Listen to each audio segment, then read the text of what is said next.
అణగారిన వర్గాలకు ఇచ్చిన కోటాని అక్రమంగా పొందితే నష్టం ఎవరికి? నిరుపేదలకి. సమాజంలో ఏమవుతుంది? నమ్మకం పోతుంది పూర్తిగా.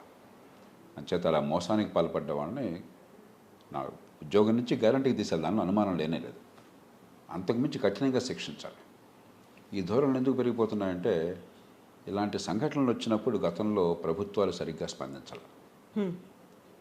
మేము ఐఏఎస్లో చేరిన కొత్తలో మా తర్వాత బ్యాచ్ ఒక బీహార్ అధికారి ఒక ఆయన తన తోటి మహిళా అధికారి పట్ల దురుసుగా ప్రవర్తించి తుపాకీతో బెదిరించాడు. ఆనాడు నేషనల్ అకాడమిక్ డైరెక్టర్గా ఉన్న పిఎస్ అప్పు గారిని బీహార్ కాడల అధికారి చాలా సమర్థుడు, నిజాయితీపరుడు, నిర్భీతి గలవాడాను. మేమంతా చాలా గౌరవించి ప్రేమించే మనిషి ఆయన విచారణ జరిపి ఇతరు సర్వీస్కి అర్హుడు కాదు, ప్రొబేషన్లో ఉన్నాం కాబట్టి ఇంక వేరే సర్టిఫికేట్ అక్కర్లేదు, అతను తొలగించాలని చెప్పని ప్రభుత్వానికి సిఫారసు చేస్తే అప్పుడు గియాని జైల్ సింగ్ గారు హోంమంత్రి, ఇందిరాగాంధీ గారు ప్రధానమంత్రి. ఏదో రాజకీయ ఒత్తిళ్ల వల్ల వాళ్ళు అబ్బే కాదు ఈ కేసులో మనం క్షమించి వదిలేయచ్చు అని చెప్పని కొనసాగించారు. ఇలాంటి తప్పిదాలు చేసేసరికి ఏమైందంటే ఎన్ని తప్పులు చేసినా కూడా ప్రభుత్వంలో మాకు శిక్ష పడదు. అట్లాగే ఎంత తప్పులు చేసి మోసం చేసినా గవర్నమెంట్లోకి ఎంటర్ అయితే అంతే, మాకు పర్లేదు అన్న భావం కలిగింది. కాబట్టి దాని నుంచి బయటపడాలి. ఇప్పుడు మనం చాలా కఠినంగా ఉద్యోగం తీసేయడమే కాకుండా ఖచ్చితంగా సెలక్షన్ రద్దు చేయాలి. పూర్తి అధికారం ఉంది, బాధ్యత ఉంది ప్రభుత్వానికి. దాంతోపాటు నేరాలు ఆరోపించి ఛార్జెస్ ఫ్రేమ్ చేసి శిక్ష వేయాలి. క్రిమినల్ కేసులో నిరూపించి శిక్ష వేయాలి. దొంగ సర్టిఫికేట్ తీసుకొచ్చినందుకు వాళ్ళకి, సర్టిఫికేట్ ఇచ్చిన వాళ్ళకి, దానికి ప్రోత్బలం ఇచ్చిన వాళ్ళకి. అప్పుడు ఏమవుతుందంటే నిజంగా ఏ వర్గాల కోసం మనం ఈ రిజర్వేషన్లు ఏర్పాటు చేశామో అర్హత గల వాళ్ళకి అందే ఏర్పాటు జరుగుతుంది. అలా లేకపోతే దేశంలో యూపీఎస్సీ మీద కాస్త నమ్మకం ఉంది. ఇంకా రాష్ట్ర పబ్లిక్ సర్వీస్ కమిషన్ మీద నమ్మకం చాలా మేర తగ్గిపోయింది చాలా రాష్ట్రాలు. ఎన్నో రాష్ట్రాల్లో, నేను రాష్ట్రాల పేర్లు చెప్పను, అవినీతి సరే చాలా చోట్ల ఆరోపణలు ఉన్నాయి. అవినీతి పక్కన పెట్టిన అసమర్థత ఊహించినంత ఉన్నది పబ్లిక్ సర్వీస్ కమిషన్లో. ఒకానొక పరీక్షలో నేను స్వయంగా గమనించాను. కొందరు లెక్చరర్లు ఎంపిక చేస్తున్నప్పుడు వాళ్ళ కీ ఒకటి ఉంటుంది, క్వశ్చన్ పేపర్కి కీ ఉంటుంది. 53 తప్పులు ఆ కీలో ఉన్నాయి. దాని ప్రకారం వాళ్ళు ఎవాల్యుయేట్ చేసి సెలక్షన్ చేశారు. మార్క్స్ వేయాల్సింది దాన్ని పెట్టి. అసలు ఎంత ఊహించడానికి సాధ్యంగా అందది. కాబట్టి రాష్ట్రాల్లో ఇంత ఉన్న పరిస్థితుల్లో యూపీఎస్సీ చాలా అత్యున్నత ప్రమాణాలతో సిఫారసులకి, అవినీతికి లొంగకుండా క్రమబద్ధంగా సమయపాలన పాటిస్తూ ప్రతి సంవత్సరం ఒక టెన్షన్గా టైం టేబుల్ దాని ప్రకారం చేస్తూ మరి ఎన్ని ఒత్తిళ్ళు ఉంటే మనం ఊహించగలం. ఈ దేశంలో ఐఏఎస్లో చేరడం అంటే అది వర్గం అని చెప్పిన భావన, పిచ్చి ఆలోచన మన దేశంలో ఉంది. వాటికి ఏమి లొంగకుండా అద్భుతంగా చేస్తున్నారు. కానీ ఇలాంటి సంఘటనలు ఏమిటంటే నమ్మకం పోతుంది. ఇప్పుడు ఈ సంవత్సరం 13 లక్షల మంది పోటీ పడ్డారు నేను విన్నంత వరకు. ఇది ఈ పోటీ పరీక్షలకి జాతీయ స్థాయిలో సర్వీసులకి 800 మంది 900 మందిని సెలెక్ట్ చేస్తారు. 13 లక్షల మంది ఒక 6-7 లక్షల మంది ఎగ్జామినేషన్కి కూర్చుంటారు. ఒక 12-13 వేల మంది మెయిన్ ఎగ్జామినేషన్కి పెడతారు ప్రిలిమినరీ అయిపోయిన తర్వాత. ఒక 3,000 మంది 2,500 మందో ఇంటర్వ్యూకి పెడతారు. ఈ తతంగం మొత్తాన్ని అద్భుతంగా సకాలంలో పూర్తి చేస్తున్నారు. కాబట్టి ఇలాంటి సంఘటనలు జరిగినప్పుడు వెంటనే స్పందించి ఊరికే ఏదో కాలయాపన చేయకుండా వాళ్ళ ఉద్యోగం నుంచి తీసేయాలి, కఠిన శిక్షలు వేయాలి, ఒక బలమైన సంకేతాన్ని ప్రభుత్వం అందించాలి సమాజానికి. ఇక అర్హత అంటే ప్రత్యేకంగా యూపీఎస్సీకి అదనపు అర్హతలు ఏం లేవు. ఒక గ్రాడ్యుయేషన్ చాలు, చాలామందికి తెలుసో లేదో. ఒక గ్రాడ్యుయేషన్ చాలు. వయసు అర్హత ఒకటి ఉంది, మినిమం ఎంత ఏజ్ అని, మ్యాక్సిమం ఎంత ఏజ్ అని చెప్పని. పూర్వమేమో ఐసీఎస్ ఆ కాలంలో 21 ఏళ్ళకే అయిపోయేది ఐసీఎస్ ఎంపిక. అందుకని భారతీయులు చాలా కష్టంగా ఉండేది. ఇండియా నుంచి ఆనాడు అక్కడి దాకా వెళ్ళడం, బ్రిటన్కి వెళ్ళి 21 లోపల అక్కడ పోటీ పరీక్షల్లో కూర్చుని పోటీ రావడం చాలా కష్టం ఉండేది. తర్వాత మన వాళ్ళు నేర్చుకున్నారు అక్కడికి చేయడం అని చెప్పన్నారు. ఆనాడు ఐసీఎస్ అని చెప్పంటే ప్రపంచంలో అత్యధిక జీతం అన్న ఉద్యోగం. కాబట్టి బ్రిటన్లో మధ్యతరగతి వర్గాలకి, పేద వర్గాలకి ఇండియా పోయి ఐసీఎస్లో చేరడం అంటే చాలా గొప్ప విషయం. అది వాళ్ళ జీవితాలు మరి గొప్ప జీతాలు వస్తాయి, గొప్ప అధికారం చెలాయించవచ్చు నల్ల జాతి వాళ్ళ మీద, లేకపోతే గోధుమ రంగు జాతి వాళ్ళ మీద. జాతి అహంకారం కొంత ఉంటుంది, మేము గొప్పవాళ్ళం అన్న భావన ఉంటుంది. మాంట్గోమరీ, ఫీల్డ్ మార్షల్ మాంట్గోమరీ 2వ ప్రపంచ యుద్ధంలో బ్రిటన్ నుంచి గొప్ప పేరు పొందినటువంటి ఆయన. మాంట్గోమరీ గురించి ఏం చెప్తారంటే ఆయన ఐసీఎస్ పరీక్ష కూర్చున్నట్ట. ఆ రోజుల్లో ఇద్దరిని ముగ్గురిని సెలెక్ట్ చేసేవాళ్ళు ఒక్కొక్క బ్యాచ్లో. ఓకే. ముగ్గురిని అనుకుంటే సెలెక్ట్ చేస్తే నాలుగో వాడటారు దానిలో సెలెక్ట్ కాల. అప్పుడు ఆమెలో చేరి ఆయన సుప్రసిద్ధుడైనాడు, ఓకే. ఫీల్డ్ మాస్టర్ అయినాడు. అంత ప్రతిష్ఠ ఉండేది ఐసీఎస్కి ఆ రోజుల్లో. అలాగే మన దేశం నుంచి మనకు తెలుసు శ్రీనాథ్ బెనర్జీ కావచ్చు, లేకపోతే మన నేతాజీ సుభాష్ చంద్రబోస్ సివిల్ సర్వీసెస్కి వెళ్ళారు. చాలామంది గొప్ప పేరు తెచ్చుకున్నారు అక్కడికి వెళ్ళి. సుభాష్ చంద్రబోస్ ముందుగానే రాజీనామా చేశారు చాలా అర్లీ దశలో. మనకి స్వతంత్రం వచ్చాక ఏమైందంటే ఈ ఐఏఎస్, ఐపీఎస్, ఆల్ ఇండియా సర్వీసులు అంటే ఆ వలసకాలం నాటి వాసనల వల్ల ఇది చాలా గొప్ప అధికారం అని చెప్పిన గ్లామర్ విపరీతంగా వచ్చింది. అదే భావజాలం కంటిన్యూ అయింది. సమాజానికి ప్రజలకి సేవ అన్నదానికంటే అసలు ఐఏఎస్లో వచ్చేది ఇప్పటికి కూడా, ఇంకా ఇప్పుడు కొంచెం తగ్గిందేమో కానీ ఇప్పటికి కూడా ఐఏఎస్ అనగానే చాలా గొప్పది, చాలా అద్భుతమైనది, మనం పెత్తనం చేయొచ్చు, రాజుల్లాగా ఉండొచ్చు అన్న భావన మన సమాజంలో బాగా పాకిపోయింది. దాంతో ఏమవుతుంది, పిల్లలకి ఆసక్తి ఉండొచ్చు, ఉండకపోవచ్చు. ఉన్నా లేకపోయినా మరి పక్క వాళ్ళని చూసి కొంత ముచ్చటపడి కానీ తల్లిదండ్రుల ప్రోద్బలం వల్ల కానీ ఐఏఎస్కి వెళ్ళటం అని చెప్పి అనేది ఒక ఉద్యమం అయిపోయింది. మీకు నిజంగా ప్రజాసేవ పట్ల ఆసక్తి ఉంటే, ప్రజాసేవ అంటే ఉమ్మడి లక్ష్యాలను సాధించడం, మీ వృత్తి మీ సొంత జీవితమే కాకుండా సమాజంలో ఉమ్మడి హితాన్ని పెంచడం కోసం పరిపాలనని లక్ష్యంగా ఎంచుకోవటం, మార్గంగా ఎంచుకోవటం. దాని మీద మీరు ఆసక్తి ఉండొచ్చు, ఉండకపోవచ్చు. మీకు ఎంత తెలివితేటలున్నా, ఎంత చదువుకున్నా, కొంతమందికి యాప్టిట్యూడ్ లేదనుకోండి, ఆ రంగంలో ఏం చేయాలో మనకి పెద్ద లోతు లేదు, అంతగా ఆలోచించదు అనుకోండి, మీరు దాని బదులుకి వేరే చేసుకుంటే మీరు హైగా గౌరవప్రదంగా పథకాలు సమాజానికి మంచి చేయగలరు. కాబట్టి దాంతో నిమిత్తం లేకుండా, వ్యక్తి అభివృద్ధితో నిమిత్తం లేకుండా దీన్ని చాలా గొప్పగా చేశాం. ఐఏఎస్కి గొప్ప తెలివితేటలు అక్కర్లా, ఇంగిత జ్ఞానం కావాలా, తార్కిక దృక్పథం కావాలా, సమాజం అంటే మమకారం కావాలి, రాజ్యాంగాన్ని ప్రజాస్వామ్యాన్ని గౌరవించే సంస్కృతి కావాలి, నిర్దిష్టమైన లక్ష్యాన్ని ప్రతిపాదించే దానికి నాయకత్వాన్ని ఇచ్చి వాటిని సాధించే నిర్భరతనం కావాలి. పరిపాలనకి ఎంత చదువుకున్నారు అన్న దానికంటే ఎంత ఈ విజ్ఞత ఉన్నది. ఉదాహరణకి జరగ వెంగళరావు గారు 8వ తరగతి చదువుకున్నారు నాకు తెలిసినంత వరకు. స్కూల్ కూడా పూర్తి చేసినట్లేరు ఆయన. కానీ వెంగళరావు గారిని మించిన ముఖ్యమంత్రి ఆంధ్రప్రదేశ్ తెలంగాణ చరిత్రలో ఎంతవరకు అవ్వలేరు. ఆ ఇంగిత జ్ఞానము, ఆ దూరదృష్టి, మరి ఒక టీంతో పనిచేయించేటువంటి చాతుర్యము, నిర్ణయాల్లో ఉన్నటువంటి స్పష్టత, సమయబద్ధంగా గట్టిగా పని చేయించటము, ఎవరికి ఏ రకంగా అధికారాలు బదిలీ చేసి వాళ్ళతో పనిచేయించుకోవాలో తెలియటము, అపారమైనటువంటి నాకు ఆయన చివరి దశ దాకా నాకు బాగా సన్నిహితులు. ఎంత తపనుండేది ఆయనలో. కాబట్టి ఎంత చదువుకున్నా దానికంటే సమాజంలో కొంతమందికి సహజమైన నాయకత్వ లక్షణాలు ఉంటాయి. అది రాజకీయంలో కావచ్చు, పరిపాలనలో కావచ్చు. పరిపాలన అంటే ఏమిటి, 100 మంది లేక 1000 మంది ఐఏఎస్ అనుకోండి, జిల్లా కలెక్టర్గా ఉంటే ఇప్పుడు చిన్న జిల్లాలని పెద్ద జిల్లాలు ఉన్నప్పుడు 30,000 మంది సిబ్బంది ఉండేవాడు. కొన్ని శాఖల్లో 1,00,000 మంది 2,00,000 మంది సిబ్బంది ఉంటారు. ఇంతమందిని ప్రేరేపించి వాళ్ళ శక్తిని ఉపయోగించి సమాజానికి మంచి ఫలితాలు సాధించాలి. అది మర్చిపోయినాం మనం. అంతా ఫైళ్ళు చూడడము, కాగితాల మీద సంతకాలు పెడితే జనానికి ఏమవుతుంది, అవుట్కమ్ ఏమిటి, పర్యవసానం ఏంటి, ఫలితం ఏంటి అన్నది చాలా కొద్దిమంది చేయగలుగుతున్నారు. అందువల్ల మన చర్చ అంతా కూడా మీరు ఇందాక అన్నారు, ఈ చర్చ అంతా ఎవరు చేరతారు దాని మీద ఉంది. నేను దాని గురించి తర్వాత ఆలోచిద్దాను, నాకు అసలు ముఖ్యం కానే కాదు. ఎవరు చేరితే మనకేం కావాలా, ఈ దేశంలో చేరే వాళ్ళకి ఏమైనా కొరత ఉందా, ఆ పదవులకి ఏమన్నా పోటీ లేకుండా ఉందా, ఐఏఎస్ ఖాళీలోనే మీరు అన్నీ ఏమన్నా కోరుతున్నారా, 100 పోస్టులు ఉంటే 1,00,000 మంది వెళ్తున్నారు మీరు. కానీ మనం చూడాల్సింది ఒక సమాజంగా ఎవరు వచ్చారని కాదు, ప్రజలకి ఏమైంది దానివల్ల అని చెప్పాను. అక్కడ చూస్తే కవిత చాలా బాధాకరం నా దృష్టిలో. ఈ మాటలు బాధతో చెప్తున్నాను. ఐఏఎస్లో అధికారులు అద్భుతమైన వాళ్ళు ఎప్పటికీ ఉన్నారు, సమర్థులైన నిజాయితీపరులు ఉన్నారు, మంచి ఫలితాలు తెచ్చేవాళ్ళు ఉన్నారు. ఒక ఉదాహరణ చెప్తాను. నిన్ననే నేను టీవీలో చూస్తున్నప్పుడు సోమనాథన్ మన ఆర్థిక కార్యదర్శి ఎంత అద్భుతంగా, ఎంత లోతుగా, ఎంత విశదీకరించి విషయాల్ని, కీలకమైన ఆర్థిక అంశాల విషయంలో ఎందుకని ఏ నిర్ణయం ఎలా తీసుకోవాల్సి వచ్చిన దానివల్ల ఆధారాలు ఏమిటి, దాని లక్ష్యం ఏమిటి, తర్కం ఏంటని చెప్పి ఎంత చక్కగా చెప్పారు.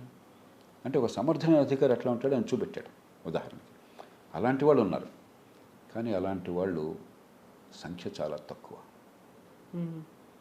3 లక్షణాలు మీరు తీసుకున్నట్టయితే పరిపాలనలో కనీసం ఈ 3 లక్షణాలు కావాలి. సామర్థ్యం, ఒక లక్ష్యం ఇస్తే ఆ లక్ష్యాన్ని సాధించే నేర్పరతనం, సామర్థ్యం లేకపోతే ఐఏఎస్ ఎందుకు తగలబెట్టినా. 2 నిజాయితీ, ప్రజాజీవనంలో నిజాయితీ లేకపోతే, సొంత లాభం కోసం అధికారం దుర్వినియోగం చేస్తే, అవినీతికి పాల్పడితే ఇక అంతకంటే నేరం ఏమవుతుంది. 3 చిత్తశుద్ధి, మొదటి రెండు అవసరం అవి ఉన్నా చాలు. ఈ ప్రజలంటే మమకారం కావాలి, వీళ్ళ జీవితాలు బాగుపడాలి. మనం చేసే పని వల్ల, ప్రభుత్వ విధానాల వల్ల, ప్రజలు ఇచ్చిన డబ్బుల వల్ల ప్రజల జీవితాలు ఈ నిర్దిష్టమైన రీతిలో ప్రభుత్వ లక్ష్యాలకు అనుగుణంగా, విధానాలకు అనుగుణంగా బాగుపడాలి. దానికోసం తపన. ఈ మూడు లేకపోతే వాళ్ళ వల్ల ఫలితాలు పెద్దగా రావు. ఊరికే వాళ్ళ దర్పం కనిపిస్తుంది, వాళ్ళ అధికారం కనిపిస్తుంది. ఈ మూడు రీత్యా మనం లెక్కేస్తే దురదృష్టవశాత్తు చాలా కొద్ది మందే మూర్తికి మనకు పనికొచ్చేవాళ్ళు తయారవుతున్నారు. ఐఏఎస్లో చేరేటప్పుడేమో నిజంగా చాలా అద్భుతమైనటువంటి వాళ్ళు వస్తున్నారు.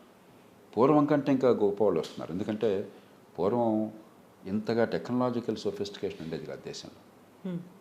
సాంకేతిక నైపుణ్యం కానీ, లేకపోతే మరి వివిధ రంగాల్లో ప్రతిభా పాఠవాలు కానీ అద్భుతంగా ఉన్నాయి. ఎందుకంటే ఇప్పుడు విద్య అధ్వాన్నంగా ఉన్నా కూడా దేశంలో అత్యున్నత స్థాయిలో మన ఐఐటీలు కానీ, లేకపోతే మెడికల్ కాలేజెస్ కొన్ని కానీ, మరికొన్ని కానీ బాగా ప్రపంచ స్థాయిలో ప్రమాణాలు ఉన్న వాళ్ళు మాత్రం అక్కడ చేరగలుగుతున్నారు. వాళ్ళే చాలామంది సెలెక్ట్ అవుతున్నారు.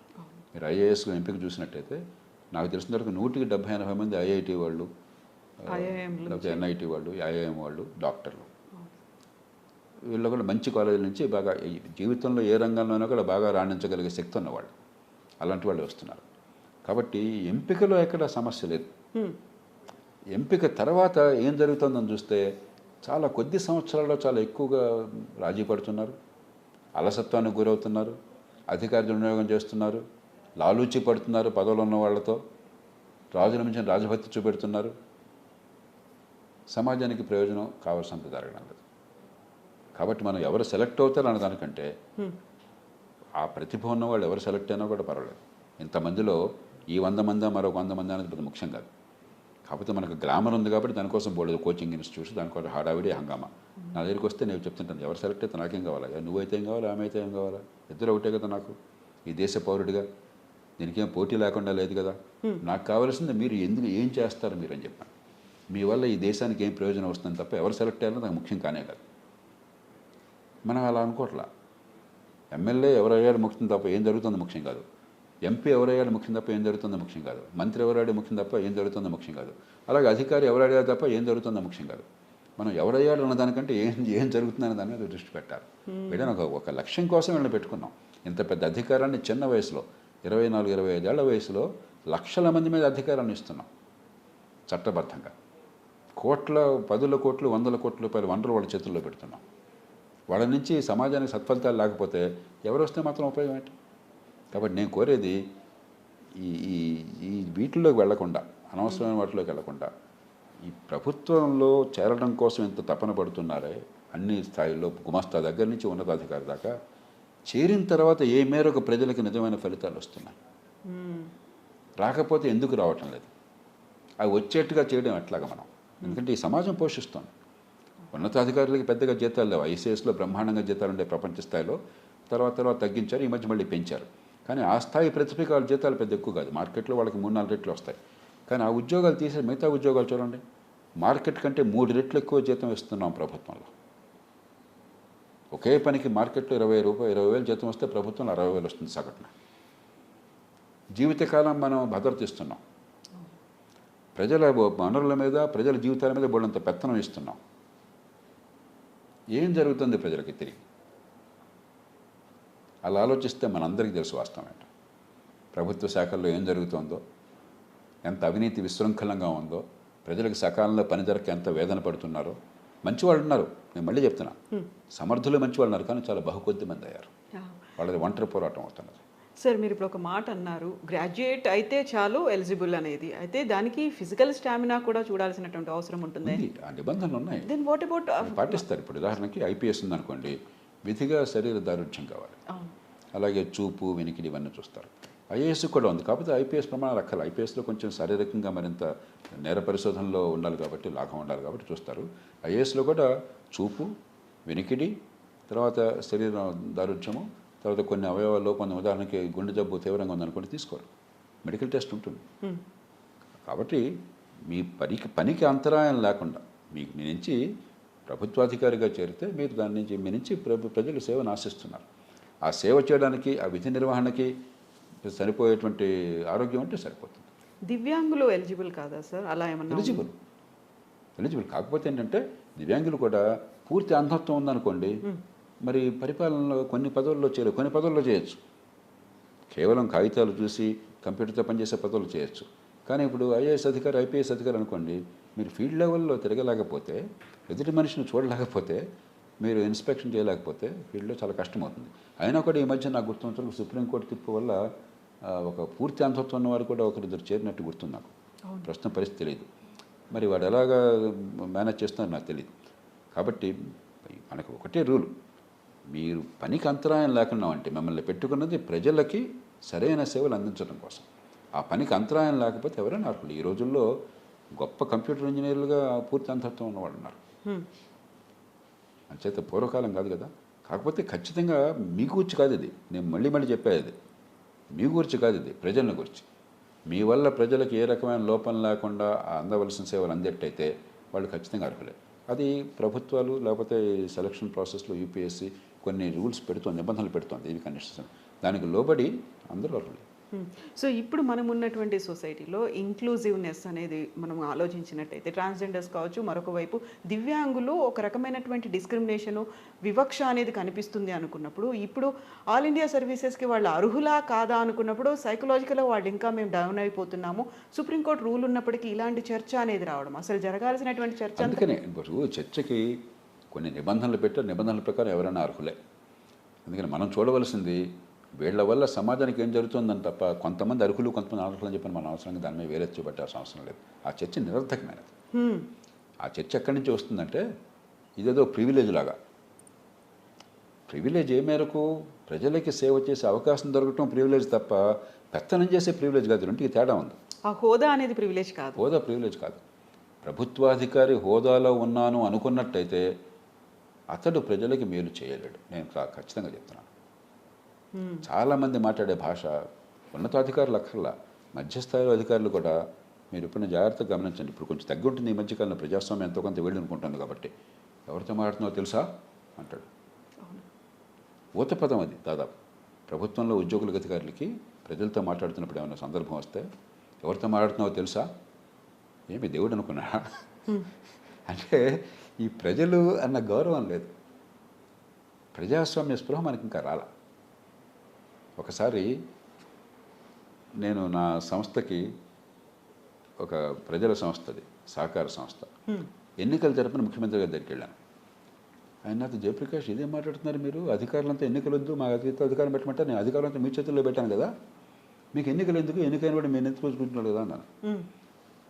ఏమండి నేను మీ ఆర్డర్లు ఎందుకు ఫాలో అవుతున్నాను, మీ ఆదేశాలు ఎందుకు నేను పాటిస్తున్నాను అన్నాను. ఎందుకు అన్నారు. మీకు గొప్ప తెలివితేటలు ఉన్నాయని కాదు, మీకు గొప్ప ముందు చూపు ఉందని కాదు, ఉండొచ్చు ఉండకపోవచ్చు, మీకు ప్రజల మద్దతు ఉన్నది.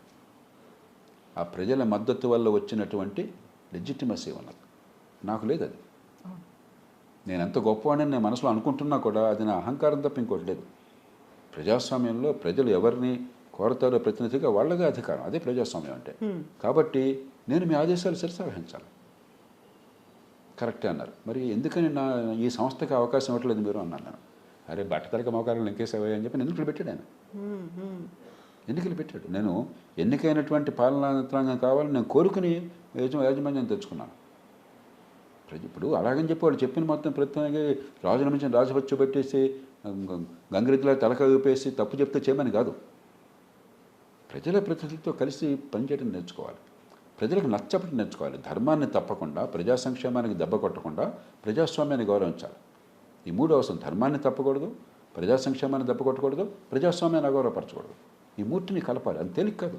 ఆ చాతుర్యం ఉంటేనే, ఆ సంకల్పం ఉంటేనే, ఆ తపన ఉంటేనే దీనికి అర్హులు తప్ప ఏదో పరీక్షాశాన్ని కూర్చుంటే అట్లా. నేను ఎప్పుడు చెప్తుంటాను, ఏదో ఆ రోజు అదృష్టం కొద్దీ నువ్వు కొంచెం మూడ్లో ఉన్నావు, ఎగ్జామిన్ ఆ రోజు మంచి మూడ్లో ఉన్నాడు, భార్యతో పోట్లాడలేదు ఆయన, రాత్రి బాగా నిద్రపోయాడు, హుషారుగా ఉన్నాడు, మార్కులు వేసాడు, ఒక మార్కుతో సెలెక్ట్ అయినావు, గొప్ప అనుకుంటే ఎట్లాగా? ఒక పరీక్ష నీకు ఉన్నటువంటి నిదర్శనం అన్నట్టయితే గొప్ప అనుకుంటే ఎట్లాగా? వెంకటరావు గారు ఏ పరీక్షలు పాస్ కాలేదు. అంచేత చాలా నమ్రత కావాలి, ఆత్మగౌరవంతో కూడిన నమ్రత కావాలి, హుందాతనంతో కూడిన నమ్రత కావాలి, ప్రజల పట్ల నిజమైనటువంటి అనురక్తి కావాలి. అది లేకుండా నేను దీనిలో ఉన్నాను, కొంతమంది అధికారుల భాష చాలా బాధ అనిపిస్తుంది. నేను దీనిలో ఉన్నాను, నువ్వు రాగలవా, ఈ ఐఏఎస్లో రాగలవా ఏమిటది, అది గొప్ప రాగా. సవాళ్ళు కూడా విసురుకుంటున్నారు కదా, రిజైన్ చేసి వచ్చేసేయండి మనం రాస్తాం మళ్ళీ. అలాగే ఐఏఎస్ ఐపీఎస్ మధ్య తగాదాలు, నేను ఎక్కువ నువ్వు ఎక్కువ. అరే ఏదో పరీక్షలో ఒక మార్క్ కట్టి ఒక మార్క్ కట్టి వస్తే అది ఈ సర్వీస్ ఆ సర్వీస్ అంతే. ఐపీఎస్లో అద్భుతమైన వాళ్ళని చూశాను నేను, ఐఏఎస్లో పనికిమాలిన వాళ్ళని చూశాను. లేకపోతే డైరెక్టర్ టు ప్రమోటీలంతా పనికిరారని చెప్పి అనుకున్న వాళ్ళు. నాకు మొట్టమొదటి నేను నేర్చుకున్నది అది. అంతకంటే మూర్ఖపు ఆలోచన లేదు. నా దగ్గర డిప్యూటీ తహసీల్దార్ గారిని పనిచేసేవాడు, నేను సబ్ కలెక్టర్గా ఉండగా. డిప్యూటీ తహసీల్దార్ చాలా కింది స్థాయి కింద లెక్క, ఎంత అద్భుతమైన పని చేసేవాడు. రాత్రి మూడు ప్రజల సేవలు నిమగ్నమైంది వాడు. నా దగ్గర గుమస్తాలు పనిచేశారు, అద్భుతమైన పరిజ్ఞానం ఉండేది వాళ్ళ దగ్గర. డిప్యూటీ కలెక్టర్లు మన రాష్ట్రంలో మిగతా పదవులు ఎట్లా ఉన్నా కూడా రాష్ట్ర పబ్లిక్ సర్వీస్ కమిషన్ ఎంపిక చేసేవాళ్ళు. డిప్యూటీ కలెక్టర్లను చూసిన చాలామంది ఐఏఎస్ అధికారుల కంటే సమర్థులు. ఎందుకంటే కనీసం వాళ్ళకి మళ్ళీ ఐఏఎస్లో చేరాలని చెప్పని తపనతో బాగా పనిచేసిన పట్టుదల ఉండేది. వీళ్ళకేమో ఐఏఎస్లో వచ్చిన వాళ్ళకి మేము ఐఏఎస్లో చేరాం కదా, రాజులం అయిపోయినాం, ఇంకా పని చేయక్కర్లేదు, నేర్చుకోక్కర్లేదని ఉండేది. కాబట్టి మనం కులాన్ని బట్టి మనిషిని అలా అంచనా వేయకూడదు, సర్వీస్ని బట్టి కానీ, లేకపోతే డైరెక్టర్ టు ప్రమోటియా, IAS IPS, insider outsider, ఇవన్నీ కూడా చాలా మూర్ఖపు ఆలోచనలు. వ్యక్తిని వ్యక్తిగా అంచనా వేయాలి. అంచనా వేసి సమర్థుల్ని ప్రోత్సహించాలి, ప్రజాసేవ తత్పరత ఉంటే గౌరవించాలి, మరి నిజాయితీ ఉంటే నమస్కరించాలి. మన చేట్ల మావాడ పరాయవాడ, ఈ పార్టీ అయితే వీడు అనుకూలం, ఆ పార్టీ అయితే వాడు అనుకూలం, రాజును మించిన రాజభక్తి. ఈ పార్టీ రాగానే వాళ్ళందరినీ దూరంగా పెట్టేస్తారు, ఎంత సమర్థనైనా సరే. ఆ పార్టీ వీళ్ళందరినీ దూరం పెట్టేస్తారు. ఇదేం పరిపాలన? దానిలో అధికారులు కూడా భాగస్వాములు అయిపోయినారు. నాయకుడికి తెలియకపోతే వీళ్ళే చెప్తున్నారు లంచం ఎట్లా మింగాలో, తప్పులు ఎట్లా చేయాలో, దుర్మార్గం ఎట్లా చేయాలో. కొన్ని సందర్భాలు రాజకీయం వాళ్ళు నేర్పుతున్నారు. ఎన్టీ రామారావు గారు ఎప్పుడు అనేవారు, రాజకీయం మీకు అనవసరం అండి, ప్రజలకు ఏది మంచిదో చెప్పండి, రాజకీయం మేము చూసుకుంటాం అని చెప్పాను. అలా ధైర్యం ఉన్న రాజకీయవేత్తలు చాలా తక్కువ మంది ఉన్నారు. దాన్ని అవసరంగా చేసుకుని వీళ్ళ ముందు సార్ పొలిటికల్గా కష్టం సార్ అంటాడు. అరే సమాజానికి మంచిదైతే చెప్పాయా నువ్వు, నీకెందుకు పొలిటికల్ కష్టం లాగా నష్టం, అది వాళ్ళు చూసుకుంటారు. అది నీ బాధ్యత సమాజానికి మంచిదా కాదా, దేశానికి మంచిదా కాదా, దట్స్ ఆల్. అది మర్చిపోయినామా సార్. ఇప్పుడు స్మితా సబర్వాల్ ఇష్యూ తను చేసినటువంటి కామెంట్ తర్వాత మరొక బ్యూరోక్రాట్ బాలలత గారు కూడా ఇంటర్వ్యూన్ అయ్యారు. ఆ తర్వాత వికలాంగులకు సంబంధించి ఇన్ని మాట్లాడుకుంటున్నారు కదా, ఈ రెండు వర్షన్స్ మీరు చూసారా సార్? నేను రెండు చూడలేదు. సోషల్ మీడియా ఫాలో కాను, ఇలాంటివి పట్టించుకోను. కానీ నేను ఇందాక చెప్పినట్టుగా కొన్ని నిబంధనలు ఆ పదవిని బట్టి మనం పెట్టాం. పోలీస్ యంత్రాంగంలో ఖచ్చితంగా ఒక స్థాయి ఫిజికల్ ఫిట్నెస్ కావాలి. ఐఏఎస్లో అంత స్థాయి కాదు, కొంచెం తక్కువ సరిపోతుంది. మరి కొన్ని సర్వీసుల్లో ఫీల్డ్ లెవెల్లో పనిచేయాల్సిన అవసరం లేని సర్వీసుల్లో పెద్ద అంగవైకల్యం పెద్ద ఇబ్బంది కాదు. కాబట్టి దానికి లోబడి మీ వల్ల ప్రజలకి ఏం జరుగుతుంది, ప్రజలకి అందే సేవలో ఏమన్నా లోపం ఉంటుందా అన్న ఒక్క ప్రశ్న ముఖ్యం. దానికి లోబడి ఎవరికైనా అర్హత. సో ఇప్పుడు వీళ్ళిద్దరి మధ్య మొదలైన చర్చ కంటిన్యూ అవుతోంది. కొంతమంది అఫెండ్ అవుతున్నారు, కొంతమంది డిఫెండ్ చేస్తున్నారు. మరి ఇప్పుడు ఇంతసేపు చర్చించే ప్రయత్నం ఏంటంటే, ఎవరు వచ్చారన్న దాని మీద కాకుండా ఏం చేస్తారన్న మీద దృష్టి పెట్టండి. Exactly sir. ఇది ఒక పదవిగా ఇప్పుడు మనకి ప్రభుత్వంలో పాలిటిక్స్లో అంతే. వాడు గెలుస్తాడు, ఎవడు గెలిస్తే నాకేం కావాలయ్యా, వాడి వల్ల సమాజానికి ఏం జరుగుతుంది, నా పన్నుల డబ్బులతో నేను ఇచ్చిన అధికారంతో ఈ రాజ్యాంగం ఇచ్చిన బాధ్యతతో చట్టాలు చేస్తున్నావు, నా కోసం చేస్తున్నావా, నా కోసం అమలు చేస్తున్నావా లేదా, అది ముఖ్యం తప్ప ఎవడు కూర్చుంటే ఏం కావాలి అక్కడ. ఒక విజ్ఞత గల సమాజంలో పదవి ముళ్ళ కిరీటం, ఒక మూర్ఖపు సమాజంలో పదవి చాలా గొప్పది. ప్రపంచంలో ఏ తత్వవేత్త అయినా కూడా రాజు కావాలి, రాజరికం గొప్పది అనుకున్నాడా? తత్వవేత్తలు రాజులు అయ్యారు కొన్ని సందర్భాల్లో, కానీ తత్వవేత్త అయినాడు కూడా దాన్ని గొప్పగా భావించలేదు. ఒక అబ్రహాం లింకన్ దాన్ని గొప్పగా అయినాడు భావించరా. ఒక మహాత్మా గాంధీ రాష్ట్రపతి కావాలి, ప్రధానమంత్రి కావాలని కోరుకోవాలి. ఆయన కోరుకుంటే ఆయన కాకుండా చేసే శక్తి భారతదేశంలో ఎవరికైనా ఉందా? కాబట్టి పదవిని చుట్టూ ఆలోచించేది మూర్ఖుల ఆలోచన. పదవిని ఒక మార్గంగా భావించే సమాజ హితం కోసం పనిచేసేది విజ్ఞుల ఆలోచన. నేను కోరేది సమాజాన్ని కూడా, సరే వాళ్ళు ఆ పదవుల కోసం పాకులాడేవాళ్ళు, అక్కడ కూర్చున్న వాళ్ళు పదవుల గురించి మాట్లాడతారు. మనం పౌరులం, మనకి ఎవడుంటే మనకేం కావాలా, నీ వల్ల నాకేం జరిగింది, ఆ ప్రశ్న మనం వేసుకోకపోతే మంచి పౌరులు ఎట్లా అవుతాము? పన్ను డబ్బు కట్టేది మనం కదా, నిన్న పన్నులు వేస్తే మనం భరించాం కదా, పన్నులు నెలలా కడుతున్నాం కదా. ఇప్పుడు జూలై మాసం వచ్చిన అందరూ మీరు ఇన్కమ్ ట్యాక్స్ రిటర్న్ ఫైల్ చేయాలి కదా, గుండె పగులుతోంది కదా, నేను వేలు ట్యాక్స్లు కడుతున్నానని చెప్పని, దీనివల్ల ఫలితం రావట్లేదని చెప్పని మీరు చూడాల్సింది అది. ఈ పన్నుల డబ్బుతో నాకు ఏమొస్తుంది ఒక సమాజంగా, చేయాల్సిన పని ఏం చేస్తున్నారు వాళ్ళు, సమర్థంగా మనకు సేవలు అందిస్తున్నారు. ఎందుకంటే తక్కువ ఖరీదుతో ఇంతకంటే మంచి సేవలు అందించే అవకాశం ఉందా? ఎందుకు చేయట్లేదు? ఆ చర్చ పెట్టుకోవాలి కానీ ఎవడైతే నీకేం కావాలి నాకేం కావాలా. అయితే దివ్యాంగుల చర్చతో పాటుగా వస్తోంది రిజర్వేషన్లకి సంబంధించి కూడా వస్తోంది సార్. రిజర్వేషన్లు అవసరమా అనే దాంతో పాటుగా ఆల్రెడీ రిజర్వేషన్లతో ఆల్ ఇండియా సర్వీసెస్ వచ్చిన వాళ్ళ పిల్లలకి కూడా మళ్ళీ అదే రిజర్వేషన్లు వర్తింపచేయాలి. ఇంత డిస్కషన్ అనేది అంటే వస్తుంది. ఈ రెండుని సెపరేట్ చేద్దాం.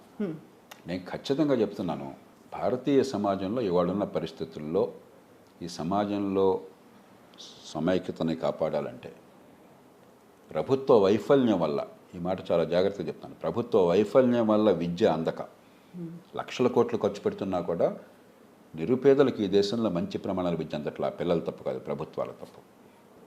అలమటిస్తున్న కాలంలో కొంతకాలం పాటు రాయితీలు కొనసాగాలి. అంబేద్కర్ ఏమనుకున్నారంటే ఈ ప్రభుత్వాలు కొంచెం ఒళ్ళు వంచి మనసు పెట్టి ఏం చేయాలో అది చేస్తాయి కాబట్టి ఎక్కువ కాలం అక్కర్లేదని 10 ఏళ్ళు అన్నారు. 10-15 అనుకున్నారు, 10 ఏళ్ళని పెట్టారు. మనం అసలు ఏం చేయాలో ప్రభుత్వం చేయట్లే ఇప్పటికి కూడా. మంచి ప్రమాణాల విద్య ఈ దేశంలో పేదల పిల్లలకి దాదాపు అందట్లేదు.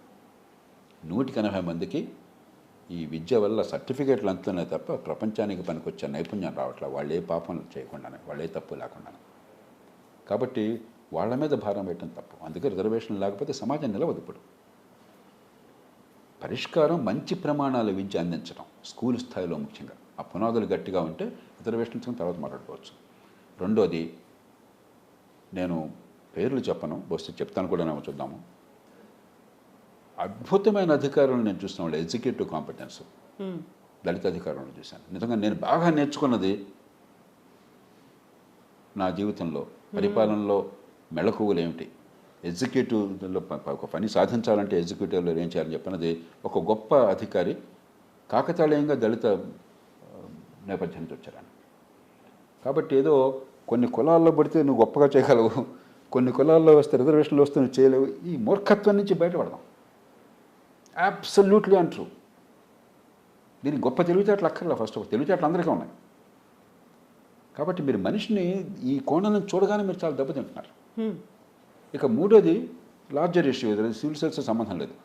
ఒక కుటుంబం ఈ రిజర్వేషన్తో మంచి ఫలితం పొందాక, ఆర్థికంగా ఎదిగాక, పదవులు వచ్చాక, వాళ్ళ పిల్లలకి మంచి చదువు అవకాశం వచ్చాక ఆ కులంలో నిజంగా పేదలకు అవకాశం ఇవ్వాలని వీళ్ళకి ఇవ్వాలనేది వేరే విషయం. అది రేషనలైజ్ చేయాలా. బీసీలకు ఎప్పటికే పెట్టారు, ఏది మనకి క్రీమీ లేయర్ అన్న పేరుతో. ఇప్పుడు మహారాష్ట్ర అధికారిని కూడా నేను చూసిన వార్తల ప్రకారం ఆవిడ దొంగ సర్టిఫికేట్ కొలంది ఉందని చెప్తున్నారు. అంతకు మించి క్రీమీ లేయర్ దొంగ సర్టిఫికేట్ అని చెప్తున్నారు. అందుకే చర్చ వచ్చింది అది. కాబట్టి ఖచ్చితంగా దాని గురించి ఆలోచన చేయాలి.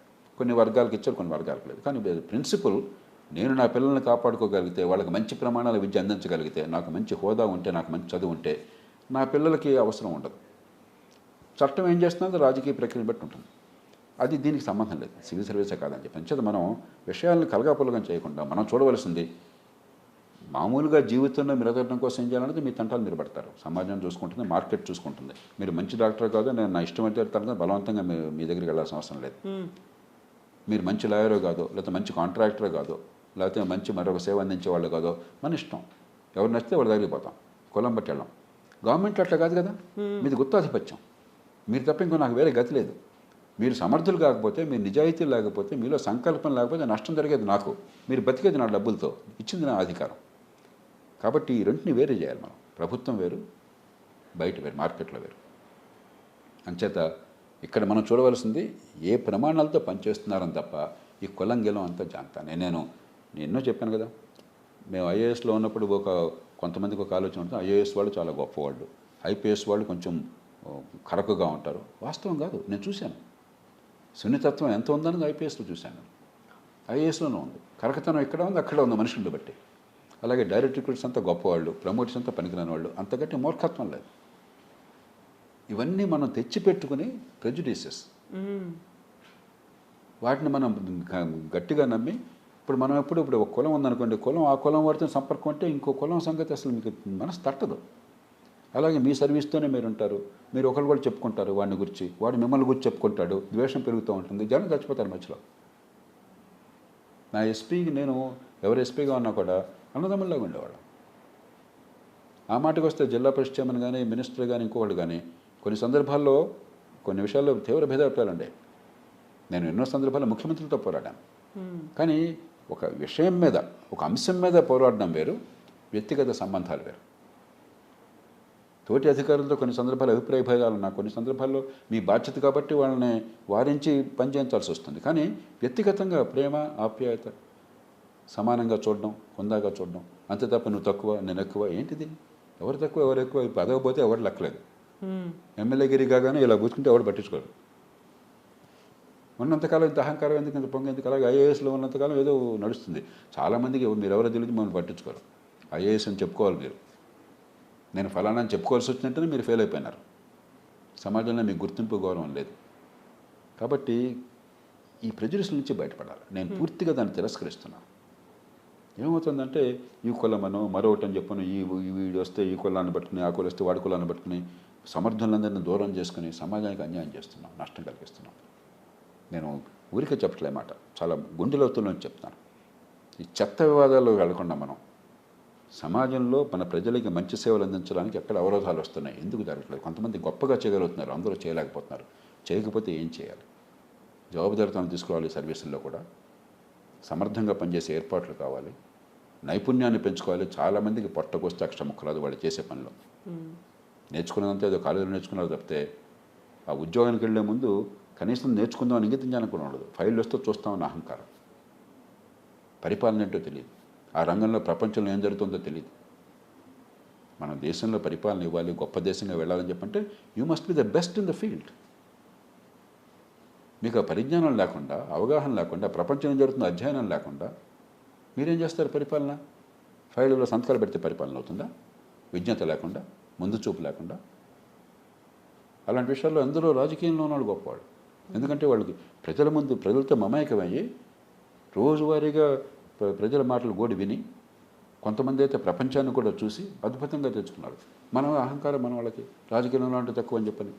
అందుకని ఈ విభేదాలను పక్కన పెట్టాలి. మనందరికీ ఒక పాత్ర ఉన్నది, ఎవరి పాత్ర వాళ్ళకు ఉన్నది. మనం సమగ్రంగా కలిసి పనిచేసి ఫలితాలు ఎలా సాధించాలి. ఈ దేశంలో ఫలితాలు సాధించాలి అనుకున్న ఫలితాలు. ప్రపంచంలో మీరు ఇన్ఫ్రాస్ట్రక్చర్ రంగంలో ఎక్కడైనా చూడండి, 50 పెద్ద దేశాలను తీసుకుంటే ప్రతి రంగంలో భారతదేశం బాటమ్ 5లో ఉంది. విద్య, ఆరోగ్యం, రోడ్లు, జీవన ప్రమాణం, ఇంకా ఏ లెక్కనే వేయండి, మంచినీళ్ళు, మురుగునీటి పారుదల, పారిశుధ్యం, ఏదైనా చూడండి.